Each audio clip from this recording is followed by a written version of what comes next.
Well, the job market in China heating up almost as fast as its economy, creating challenges for companies doing business there. Staffing agency Manpower reporting that more and more Chinese would rather work for privately owned companies based there than for foreign multinationals, making it rather hard to find and keep talent. Joining us right now to talk about all of this, Joerres. He's the CEO of Manpower, which has more than 400 recruiters operating in 20 cities in China. Jeff, great to have you here with us. Talk to us a little bit about the job market in China, because I think when we think about it, we think about all those people putting together iPods and making clothes for Walmart, but it's also a sophisticated job market. You know, you hit it right on the head, and that's really one of the things we tried to elevate and put in place for this proposal. Because when you look at how this works, is that people have this, especially American companies and Western European countries, that everybody is kind of putting tops on bottoms, big factories.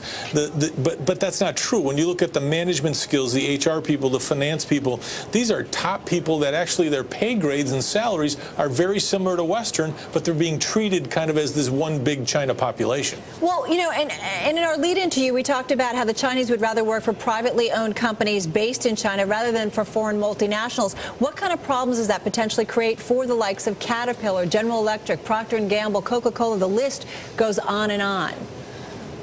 Well, we did the survey 2 years ago, and what we're now talking about is a difference. So the multinationals still have the lead on being the place to work, but it's eroding and eroding very quickly.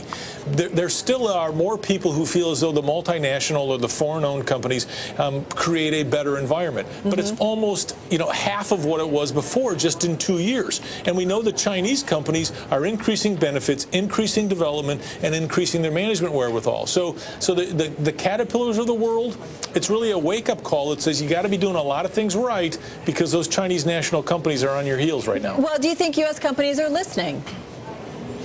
Well, I think the U.S. companies went through a very difficult time, and as a result, what they did was they made some generalizations that they have to fix very quickly. And what I mean by that is, of course, the world was going poorly, so they said no raises, for example.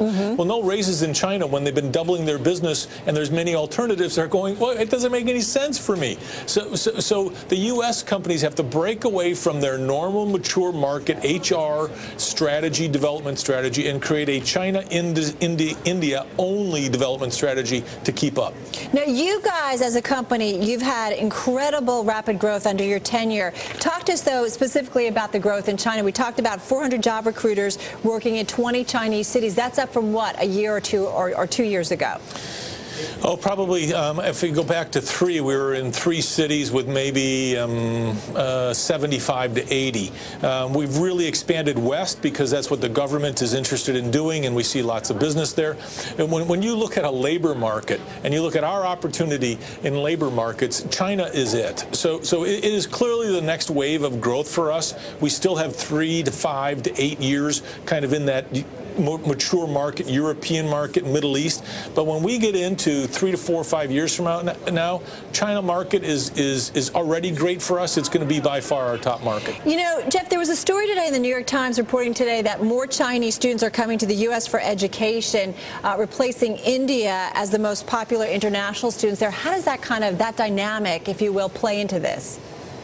Oh, I think it plays exactly with what you're seeing, and visiting China, as so many American business people have done, is so important. And what you'll see is there is a just incredible amount of insatiability of getting ahead. And they know, being educated at University of Chicago, Northwestern, Columbia, Harvard, Stanford, name it, or any other, they had the opportunity to go back and take big positions. That is very different than 5 years ago, or definitely 10 years ago, when the Chinese came here and stayed here. They're coming here only to get educated, and then they're going back. Well, fast forward, Jeff, if you could. Let's say you're doing this survey 5 years from now. What do you think it's going to be like for those U.S. multinationals? Is it going to be tough for them to fill positions?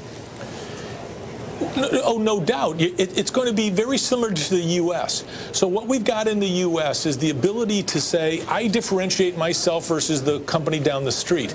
They are going to all be the same 5 years from now. Whereas the U.S. companies had been able to walk into China, talk about development programs, expat programs, rotational programs, and woo some of the best Chinese. Now what you're going to be finding is whether it's Haier or Lenovo or SAIC or any of the other companies there, they're going to be par to par with all the other ones, and you're going to have to go duke it out in the streets.